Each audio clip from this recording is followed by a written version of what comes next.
Hey, this video is about plugins.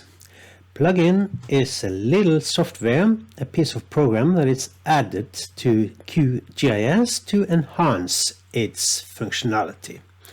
Although QGIS do a lot of things and you can use it for many purposes, sometimes there are things you will be missing.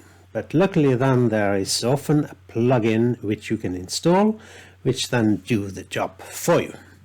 Plugins can be installed and managed from the plugins entry here.